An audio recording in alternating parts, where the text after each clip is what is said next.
So welcome everyone in this class.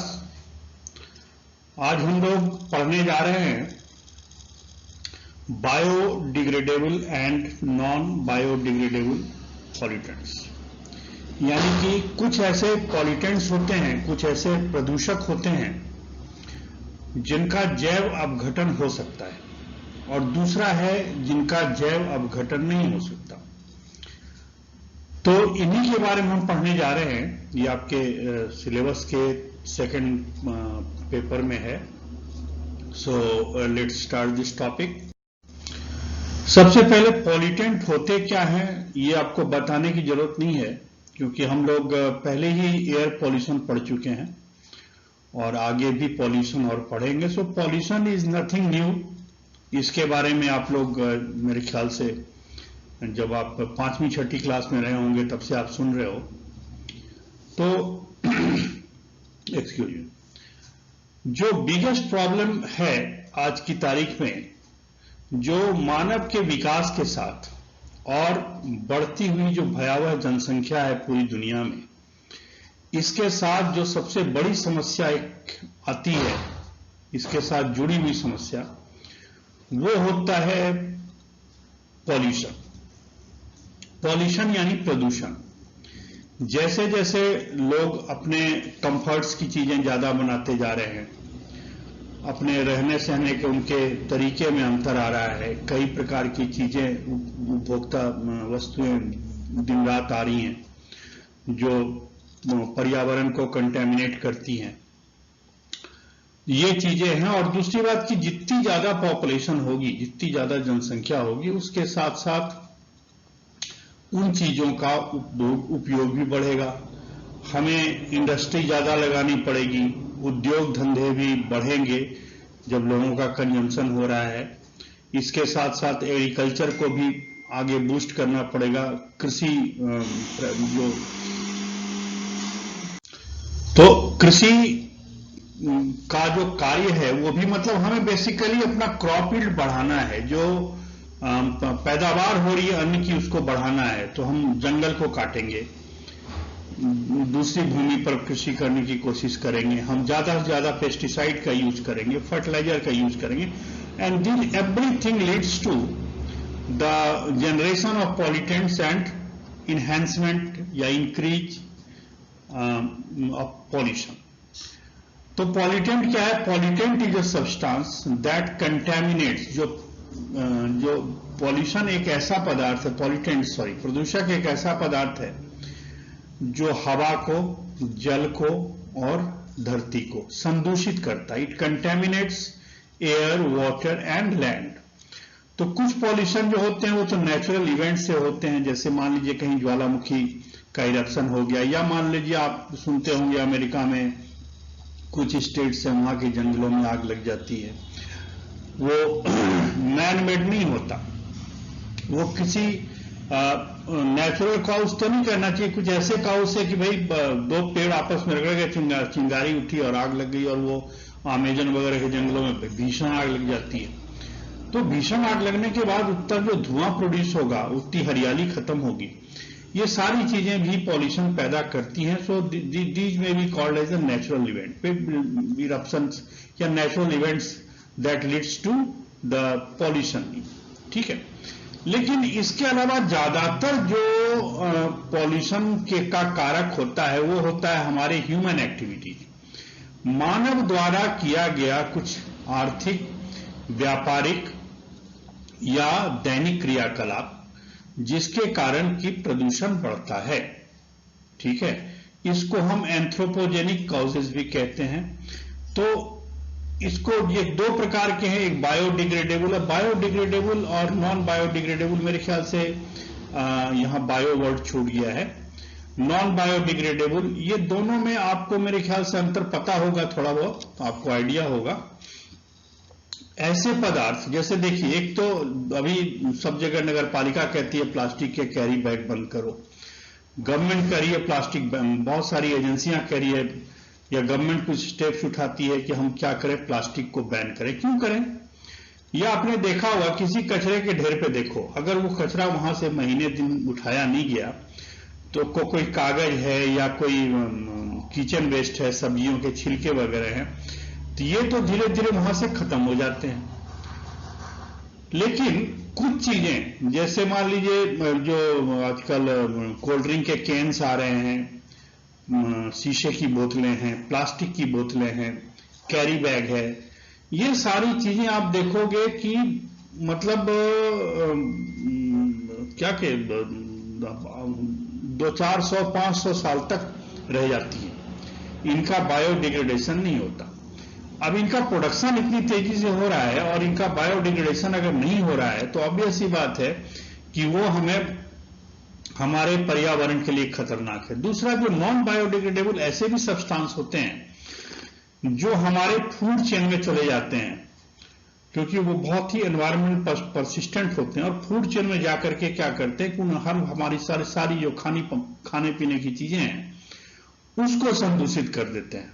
ठीक है, इन सब के बारे में देखेंगे। तो बायोडिग्रेडेबल वो पदार्थ होते हैं जो डिकम्पोज होते हैं, जिनका अपघटन होता है और जल्दी होता है, जबकि जो नॉन बायोडिग्रेडेबल है वो बहुत ही एक्सट्रीमली स्लोली होता है। जैसे कोई शीशा है तो लाखों वर्ष लगेंगे उस शीशे को डिकम्पोज होने में। शीशे की जो बॉटल है, ठीक है, मोटे शीशे की बॉटल है, बियर की बोतलें जैसे होती हैं, उनको डिकम्पोज होने में लाखों साल लगते हैं।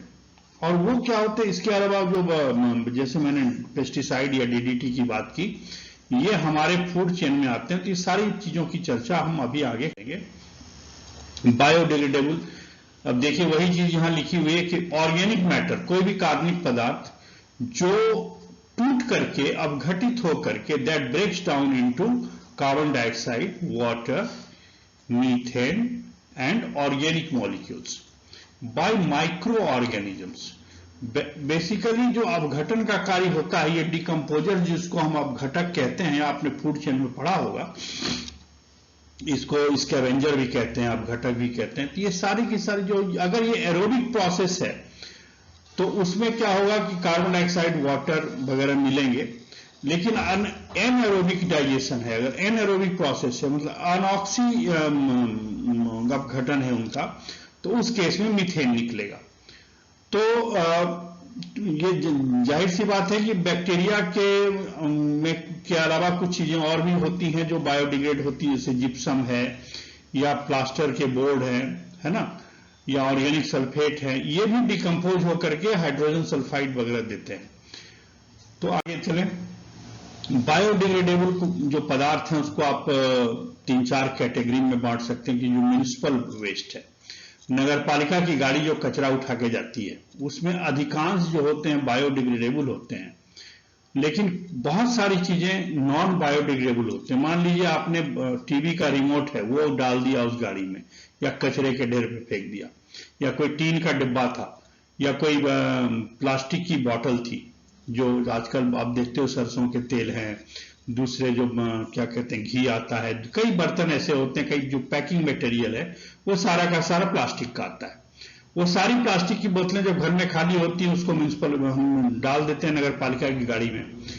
उसी प्रकार से दूसरी कैटेगरी है जो किचन से हम सीधा सीधा ऐसे बाहर फेंकते हैं, हालांकि वो कभी म्युनिसिपल वेस्ट भी हो सकता है, इसको फूड वेस्ट भी कह सकते हैं। या फसल कट करके खेत से आई और आने के बाद उसकी तैयारी की, उस फसल को का जो पुआल वाला स्ट्रॉ वाला पार्ट है उसको आपने छोड़ दिया, घास काट के लाई हुई है, घास छोड़ दिया, तो फूड वेस्ट है। या फलों के छिलके हैं, सब्जियों के छिलके हैं, पेपर का वेस्ट है, ये सारे का, या बायोडिग्रेडेबल प्लास्टिक, कुछ ऐसे ही प्लास्टिक आजकल आने लग गए हैं जो बायोडिग्रेडेबल यानी कि जैव अपघट्य होते हैं। तो ये सारा का सारा जो है वो ग्रीन वेस्ट कहलाता है। इसके अलावा दूसरा वेस्ट जो होता है वो है ह्यूमन वेस्ट, यानी कि क्या कहिए, जो सीवेज लाइन निकलती है शहरों में, नालियां होती हैं, या जैसे अगर डिफेकेशन लोग बाहर करते हैं, शौच के लिए बाहर जाते हैं, तो वो जो वेस्ट होता है वो भी एक तरह का वेस्ट है जो बायोडिग्रेडेबल है। या फिर जहां पर कि वो है क्या कहते हैं, स्लॉटर हाउस, कसाई खाना मतलब जहां पर कि जानवरों को मारा जाता है और उनका मांस बेचा जाता है, जहां चिकन मिलता है, मटन मिलता है, ये सारी जगह उन स्लॉटर हाउस का जो वेस्ट है ये भी दूसरे बायोडिग्रेडेबल वेस्ट है। और इसमें ध्यान देने वाली बात है कि अगर ऑक्सीजन की मौजूदगी रहेगी तब तो ये कार्बन डाइऑक्साइड और दूसरे कुछ ऐसे सल्फाइड्स में बदलेंगे, लेकिन अगर एनएरोबिक डाइजेशन हो रहा है उनका, अनॉक्सी पाचन कहिए या अनॉक्सी अपघटन कहिए, ये हो रहा है, तो उस केस में होगा ये कि मीथेन जनरेट। ये देखिए ये वेस्ट है, ये किचन का वेस्ट है या म्यूनिसिपल वेस्ट कह सकते हैं इसको। ये जो है ये कंपोस्टिंग हो रही है। अगर जो बायोडिग्रेडेबल जो वेस्ट है, जो जैव अपघट कचरा है, इसको अगर आप एक गड्ढे में डाल करके छोड़ देंगे तो क्या होगा कि ये बायो फर्टिलाइजर बन जाती है। या फिर जैसे मान लीजिए कोई गोबर है, उसको आपने गोबर गैस प्लांट में डाल दिया तो उसका जो स्लज आता है वो भी बायोडिग्रेडेबल है। ठीक है, अब देखिए कि इसका डिस्पोजल कैसे होता है। तो ग्रीन वेस्ट को डिस्पोज करने के लिए सबसे बढ़िया है कि आप किसी कंपोस्टिंग कर दीजिए। ठीक है, तो ये क्या करता है, कंपोस्टिंग करने से क्या होता है कि इसका जो वेस्ट का वॉल्यूम है वो कम हो जाता है। उसके बाद आप उसको जला भी सकते हो। उन बायोडिग्रेडेबल वेस्ट को अगर हम सुखा लें, सुखाने के बाद उसमें आग लगा दें, तो आग लगाने के बाद उससे हीट से इलेक्ट्रिसिटी भी पैदा की जा सकती है। और कुछ ऐसे प्रोसेस डेवलप हुए हैं, जैसे एक स्विस कैंपो गैस है, ये डेनिस आइकान प्रोसेस है, ये एनएरोबिक डाइजेशन के द्वारा उसको कुछ एनर्जी वगैरह जनरेट करते हैं। हालांकि अब होता यह है कि जब हम इंसिनरेशन करना, मतलब एक क्लोज्ड स्पेस में रख करके किसी कचरे को जलाना ताकि धुआं वगैरह बाहर नहीं जाए, इसको हम इंसिनरेशन कहते हैं। ये खास तौर से जो जहां बड़े हॉस्पिटल्स होते हैं वहां पर मेडिकल वेस्ट को डिस्पोज करने के लिए ऐसा ज्यादा किया जाता है, उसको इंसिनरेटर बोलते हैं।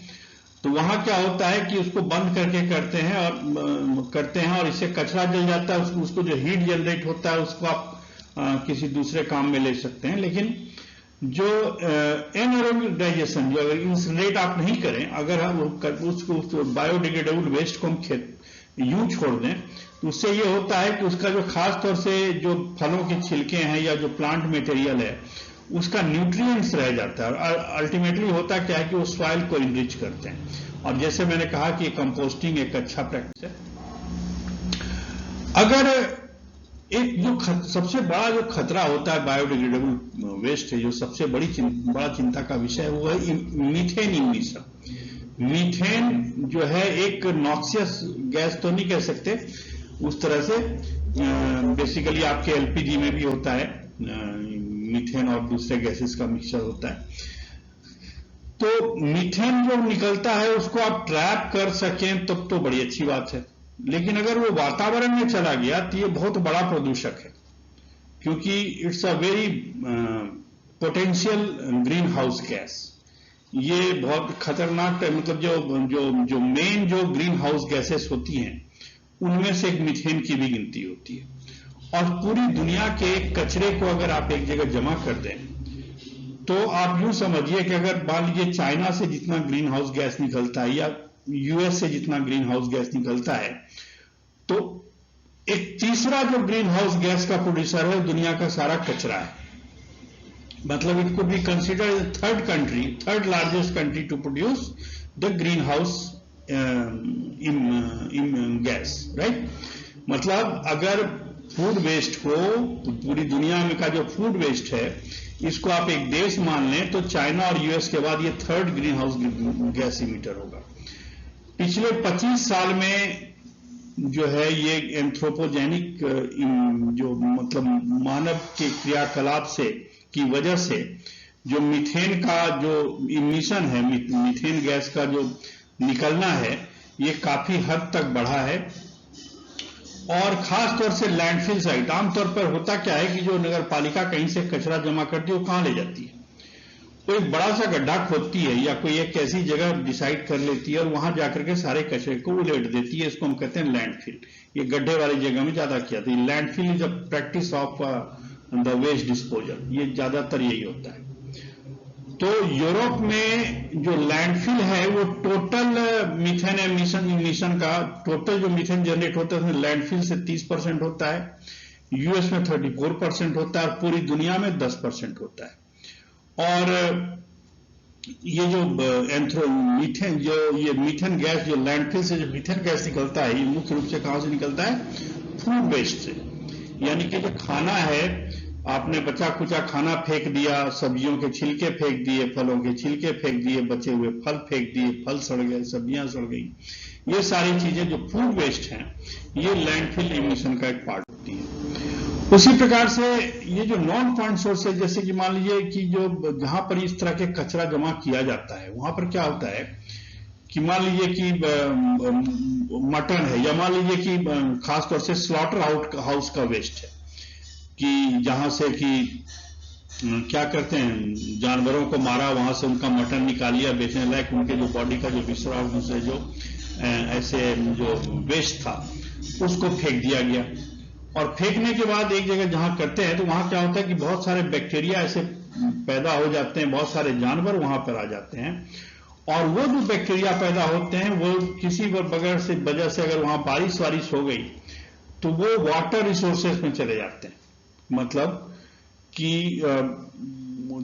जहां पर कि कचरा फेंका गया था वहां जो कुछ ऐसे बैक्टीरिया पैदा हुए, वो बैक्टीरिया जो फूड प्रोडक्ट से या एनिमल रिमेन से या कोई मरे हुए जानवर वगैरह की वजह से, जहां नगर पालिका अपने मरे जानवरों को फेंकती है, या जहां जो स्लॉटर हाउस है, इसका जो कसाई खाना है, वहां का जो कचरा गया, वहां के जो बैक्टीरिया है किसी न किसी प्रकार से जल के स्रोतों में आ जाते हैं, बारिश की वजह से, नालियों में की वजह से किसी प्रकार से आ जाते हैं। और अगर वो बैक्टीरिया पानी में आ गया तो वो करता है वाटर कंटेमिनेशन, यानी कि उससे जल का संदूषण होता है और फिर वाटर बॉर्न डिजीजेज होने की संभावना बढ़ जाती है। कोलरा है, देखिए ये गियार्डियासिस, ये प्रोटोजोन डिजीज है, टाइफाइड फीवर है। तो करीब करीब आप यूं समझिए जो वाटर बॉर्न डिजीज है, जो पानी से होने वाली बीमारियां हैं, इससे करीब 18 लाख लोग पूरी दुनिया में मर गए संदूषित पानी से। तो पानी का संदूषण भी होता है।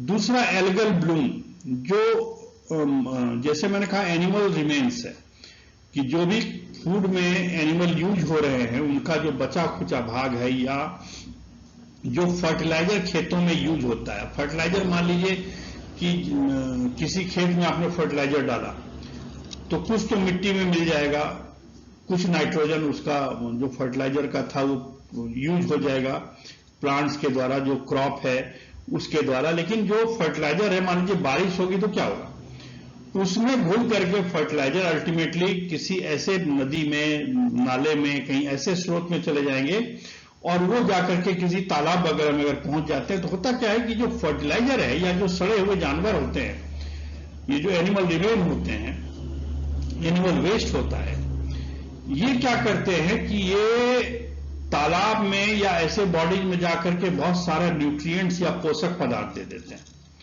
किसको देते हैं? वहां जो एल्गी होता है, जो शैवाल होते हैं, उनको दे देते हैं। और वहां पर खास तौर से अगर सल्फर है या क्या कहते हैं नाइट्रोजन है, ये सारी चीजें अगर पानी में मिल जाए तो उससे एक प्रक्रिया होती है जिसको हम कहते हैं एल्गल ब्लूम। उससे क्या होगा कि बहुत ज्यादा मात्रा में वहां पर एल्गी जो है ग्रो करने लग जाएंगे, सिंगल स्पीसीज की एल्गी बहुत ज्यादा। और एल्गी की वजह से क्या होगा कि पूरा तालाब भर जाएगा, और सारा पानी का ऑक्सीजन कंज्यूम कर लेंगे। और पानी का अगर ऑक्सीजन कंज्यूम कर लेंगे, पानी जो है हाइपर कार्बिक हो जाएगा, यानी हाइपोऑक्सिक हो जाएगा। मतलब पानी में ऑक्सीजन की मात्रा कम हो जाएगी, जिससे जो दूसरे जलीय जंतु, मछली वगैरह हैं, वो सारे के सारे मर जाएंगे। और इसके अलावा जो एल्गल ब्लूम होते हैं, इस प्रकार से एल्गी का एक तरह से बढ़ना होता है, कुछ ऐसे टॉक्सिक या जहरीले पदार्थ भी रिलीज करते हैं, जिसकी वजह से मछलियां मर जाती हैं और पानी जहरीला हो जाता है। तो ये देखिए क्या लिखा हुआ है कि मैक्सिको की खाड़ी में ये जो डिजॉल्व ऑक्सीजन की कमी एल्गल ब्लूम की वजह से हुई, इसने करीब करीब 7,700 स्क्वायर माइल में एक ऐसा जोन क्रिएट कर दिया जहां पर कि कोई भी जीवित जलीय पदार्थ, जलीय जीव नहीं था। उसके बाद मीथेन इमिशन हम आपको बता चुके हैं कि ये कैसे होता है, और ये मीथेन जो है करीब करीब एटमॉस्फेयर का 25% ज्यादा हीट ट्रैप करता है, and this is a very damaging green house gas. ये क्या है कि बहुत ही खतरनाक और नुकसान देने वाला ग्रीन हाउस गैस है, जिसकी वजह से ग्लोबल वार्मिंग बढ़ती है। ग्लोबल वार्मिंग बढ़ाने वाला एक मीथेन बहुत बड़ा कारण है, और इसको हम, हालांकि जैसे मैंने कहा कि मीथेन जहां जो निकल रहा है उसके लिए उसको मीथेन को जहां से लैंडफिल में जहां से मीथेन निकल तो कैप्चर भी किया जा सकता है और उस गैस को यूज किया जा सकता है, लेकिन इसके लिए थोड़ा सोफिस्टिकेटेड सिस्टम चाहिए जो होता नहीं है। एक तीसरी चीज होती है बायोडिग्रेडेबल प्लास्टिक्स। कुछ ऐसे प्लास्टिक जो कंपोस्ट में जाकर के कार्बन डाइऑक्साइड और दूसरे इनऑर्गेनिक कंपाउंड में बदल जाते हैं, लेकिन इसके भी अपनी समस्या है कि उस प्लास्टिक को बनाने के लिए मक्की जैसा एक पदार्थ को प्रोड्यूस करना पड़ता है, कॉर्न बनाना पड़ता है, और उसके लिए फिर हमें फर्टिलाइजर यूज करने पड़ेंगे, पेस्टिसाइड यूज करने पड़ेंगे, लैंड यूज करना पड़ेगा, उससे टॉक्सिक मटेरियल रिलीज होगा। मतलब बायोप्लास्टिक का बनाना भी जो है अपने हिसाब से पर्यावरण को कहीं न कहीं नुकसान देता है, ठीक है। सॉरी। उसके बाद ये आते हैं हम नॉन बायोडिग्रेडेबल, यानी कि अजैव अपघट्य पदार्थ। ऐसा पदार्थ जिनका जैव अपघटन नहीं हो सकता, an object that can not be decomposed into organic and environmentally safe waste product. ऐसा कोई भी पदार्थ जो इसको ऑर्गेनिक या इनऑर्गेनिक कंस्टिट्यूएंट में कन्वर्ट नहीं हो बैक्टीरिया वगैरह के द्वारा, जैसे कि दूसरे अभी तक हो रहे थे, इस प्रकार के पदार्थ, और ये वातावरण के लिए जो सेफ नहीं होते हैं, ऐसे जो वेस्ट है, कचरा है, तो ऐसा कचरा जो बायोलॉजिकली डिकम्पोज नहीं हो, बैक्टीरियल डिकम्पोजिशन द्वारा उसका अपघटन नहीं हो और ये वातावरण के लिए सेफ नहीं हो, इनको हम नॉन बायोडिग्रेडेबल वेस्ट या नॉन बायोडिग्रेडेबल पॉल्यूटेंट्स कहते हैं, ठीक है। आप देख ही रहे हो यहां पर ये प्लास्टिक है, कैरी बैग है, प्लास्टिक की बोतलें हैं, है ना, शीशे की बोतलें, ये जो कचरा जमा किया हुआ है, ये these are the non biodegradable waste. तो ये ऐसे मटेरियल होते हैं जो आराम से डिग्रेड नहीं होते, they do not degrade easily, they are synthesized. ये होता क्या है कि बनते तो ज्यादातर जो है पेट्रोलियम मटेरियल से ही है, लेकिन कुछ इस प्रकार से बन जाते हैं फिर इनका डिकम्पोजिशन संभव नहीं है, और इसी वजह से they stay for long period in the ecosystem. मतलब ये पारिस्थितिकी तंत्र में बहुत लंबे टाइम तक रहते हैं, और चूंकि ये डिकम्पोज नहीं होते, that's why they can harm our environment. इसमें प्लास्टिक है, केमिकल है, रबर है, पेंट है, बैटरीज है, मेटल है, ये सारे इस कैटेगरी में आते हैं, और ये अल्टीमेटली क्या करते हैं कि एनवायरमेंट को और हमारे स्वास्थ्य के लिए बहुत समस्या हो जाती है। देखिए सारा प्लास्टिक है, पॉलीथीन बैग है, डीडीटी पेस्टिसाइड है, इंसेक्टिसाइड है, बैग्स हैं, आर्सेनिक है, मेटल है, अल्युमिनियम का केन है, सिंथेटिक फाइबर्स है, जो कपड़े पहनते हैं हम, सिंथेटिक मटेरियल वाले, ग्लास के ऑब्जेक्ट हैं, ये सारे के सारे नॉन बायोडिग्रेडेबल पॉल्यूटेंट। और ये देखिए, ये इसका एक फोटोग्राफ है, ये देखिए सबसे एक हम इतने कंप्यूटर यूज करने लगे, प्रिंटर यूज करने लगे, मोबाइल फोन यूज करने लगे, ये सारी चीजें भी अल्टीमेटली नॉन बायोडिग्रेडेबल ही हैं। जो इसमें चाहे आपका सिम कार्ड से लेकर के एसडी कार्ड से लेकर के सारी चीजें जो है वो क्या है, नॉन बायोडिग्रेडेबल, क्योंकि प्लास्टिक की बनी हुई है सारी चीजें।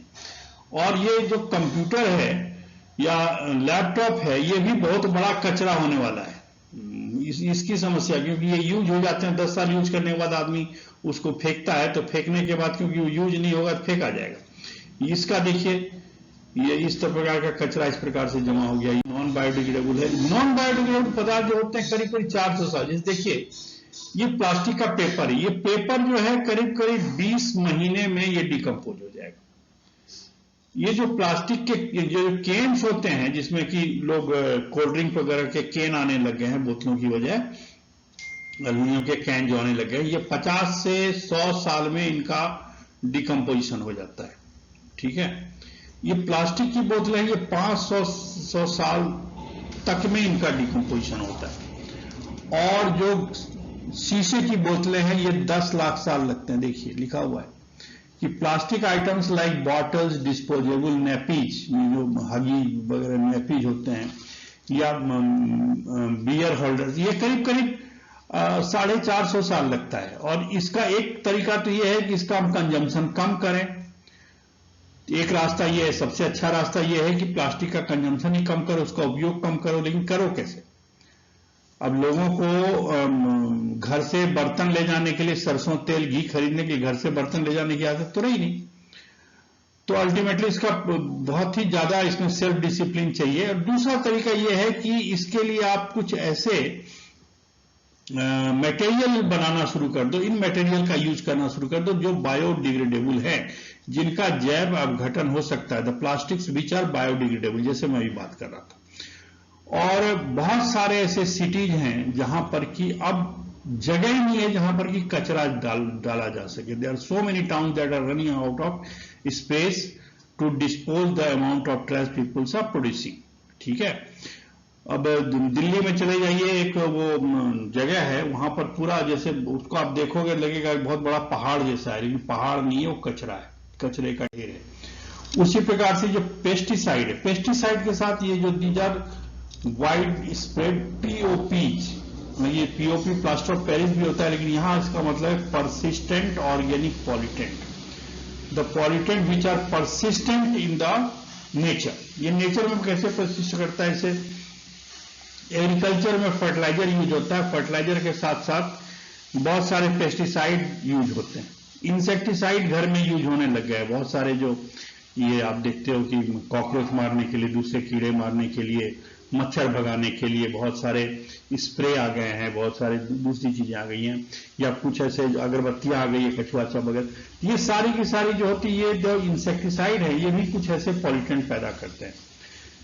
होता क्या है कि ये जो पॉल्यूटेंट हैं, खासतौर से जो पेस्टिसाइड है, ये इनका सबसे बड़ा जो सिंक है वो सॉइल है, यानी सबसे ज्यादा ये मिट्टी में जाता है। मिट्टी से क्या करते हैं कि ये एनवायरमेंट में चले जाते हैं, मतलब मिट्टी के जरिए पानी में, पानी के जरिए वो प्लांट्स में चले जाते हैं, फिर प्लांट्स को कोई जानवर खाता है तो जानवरों के अंदर चले जाते हैं। क्योंकि होता यह है कि ये जो नॉन बायोडिग्रेडेबल सब्सटेंसेस के साथ यही समस्या नहीं है कि इनका बैक्टीरियल डिग्रेडेशन नहीं हो सकता, माइक्रोबियल डिकम्पोजिशन नहीं हो सकता। मतलब सिर्फ ये जो बैक्टीरिया के द्वारा डिकम्पोज नहीं हो सकता, यही समस्या इसकी नहीं है। होता यह है कि ये जब शरीर में चला जाता है, मान लीजिए कि किसी व्यक्ति ने किसी भोजन के साथ उसके शरीर में चला गया, किसी जानवर ने खा लिया कोई पौधा जिसमें पेस्टिसाइड था, तो अब होता क्या है कि हमारे जो बायो ट्रांसफॉर्मेशन होता है बॉडी में, किसी भी पदार्थ का, किसी भी पॉल्यूटेंट का, किसी भी टॉक्सिन का, वो लीवर में होता है। और लीवर में कई बार ऐसे एंजाइम्स नहीं होते जो इन पेस्टिसाइड को डिग्रेड कर सकें। ठीक है, ये हमारे बायोलॉजिकल सिस्टम में भी डिग्रेड नहीं होता, बाहर तो नहीं होते, बायोलॉजिकल सिस्टम में भी डिग्रेड नहीं होता। इन दैट कंडीशन क्या होगा कि फिर वो एक ट्रॉफिक लेवल से दूसरी ट्रॉफिक लेवल में ट्रांसफर होता है। जैसे मान लीजिए कि घास के अंदर पेस्टिसाइड थी, उसको बकरी ने खाया, तो 100 किलो घास जब बकरी ने खाया तो 100 किलो घास से बकरी बनेगी 10 किलो। यानी कि अगर मान लीजिए कि 10 ग्राम पेस्टिसाइड अगर 100 किलो घास में था तो कोई अमाउंट नहीं था, लेकिन अगर 10 किलो बकरी में चला गया तो उसकी जो मात्रा है शरीर में 10 गुना बढ़ गई। फिर बकरी को किसी शेर ने खा लिया तो होगा क्या कि वही 10 का 10 ग्राम जो है शेर में ट्रांसफर हो जाएंगे। 10 किलो बकरी खा करके शेर 1 ही किलो बनेगा, तो इसका मतलब 1 किलो में 10 ग्राम। आप देखिए हर ट्रॉफिक लेवल के साथ क्या हो रहा है कि जो पेस्टिसाइड या जो परसिस्टेंट ऐसे नॉन बायोडिग्रेडेबल पदार्थ हैं, ये हर ट्रॉफिक लेवल के साथ इनका मैग्निफिकेशन हो चुका, बायो एम्प्लीफिकेशन या बायो मैग्निफिकेशन भी कहते हैं, कभी क्लास में पढ़ाएंगे हम आपको। उसके बाद दुनिया में आज एक भी चीज ऐसी नहीं है, एक भी चीज आपके पास ऐसी नहीं है जो आप खाते हो और उसमें पेस्टिसाइड नहीं है। आपकी सब्जियां हैं, फल हैं, दालें हैं, अनाज है, अंडे हैं, दूध है, मांस है, जो चीजें भी आदमी खा रहा है ना, वो सारी की सारी चीजें they all are having pesticide because of the persistence of these pesticides. ये पेस्टिसाइड मिट्टी से आपके पौधे में आ गए, पौधे से दूसरे जानवरों में आ गए, दूसरे जानवरों के दूध में, मांस में आ गए, अंडे में आ गए, ठीक है। तो कहने का मतलब कि एक भी चीज ऐसी नहीं है फूड प्रोडक्ट जिसमें पेस्टिसाइड नहीं है। यहाँ की पीने वाला पानी भी अगर जांच कराया जाए तो उसमें पेस्टिसाइड होते हैं। रेचल कार्सन का एक नॉवेल है साइलेंट स्प्रिंग, कि अंटार्कटिका में जो पेस्टिसाइड है, अंटार्कटिका कहां है सोचिए, दूसरे पूरे दुनिया के सारे मानव सभ्यता से वो दूर है, लेकिन जो दुनिया में पेस्टिसाइड प्रोड्यूस हो रहा है वो समुद्र के जरिए वो अंटार्कटिका तक पहुंच गया। तो इसका मतलब आप समझिए कि पेस्टिसाइड कितना ज्यादा तक दिन तक ये रह सकते हैं और कितना नुकसान पहुंचा सकते हैं, ठीक है। तो पेस्टिसाइड का सबसे बड़ी जो समस्या बायो एक्यूमुलेशन, इनका जैव संग्रहण है, कि जीवों में जाकर के संग्रहित हो जाता है, ठीक है। और ये जैसे मैंने कहा कि किसी ऑर्गेनिज्म में जाकर के उनका डाइजेस्ट नहीं होते, या कंज्यूम होने के बाद जो है उनका बायोडिग्रेडेशन नहीं होता, ये एक्यूमुलेट करते हैं और हाई ट्रॉपिक लेवल पर जाकर के ऑर्गेनिज्म में फूड चेन में क्या होता है कि जैसे जैसे जिस ट्रॉपिक लेवल से बढ़ेगा, क्योंकि ये सामान्य प्रक्रिया अभी जैसे मैंने आपको समझाया, 10 किलो घास से 100 किलो घास से 10 किलो बकरी बनेगी, 10 किलो बकरी से 1 किलो शेर बनेगा, यानी कि हर ट्रॉपिक लेवल पर जो बायोमास है वो कम हो रहा है। लेकिन जो पेस्टिसाइड है, अगर वो 10 ग्राम शुरू हुआ है पहले ट्रॉपिक लेवल से, तो वो 10 ही ग्राम रहेगा जो सेकेंडरी ट्रॉपिक लेवल है वहां भी। तो बायोमास कम हो रहा है और जो पॉल्यूटेंट बढ़ रहा है, तो पॉल्यूटेंट जो है वो हर ट्रॉपिक लेवल पर पॉल्यूटेंट का बढ़ना, इसी को हम कहते हैं बायो मैग्निफिकेशन, ठीक है। और इसी के साथ मेरे ख्याल से ये पॉल्यूटेंट्स का जो चैप्टर ये खत्म हुआ। इसमें कोई सवाल हो तो आप जरूर पूछिए, ठीक है। Thank you very much.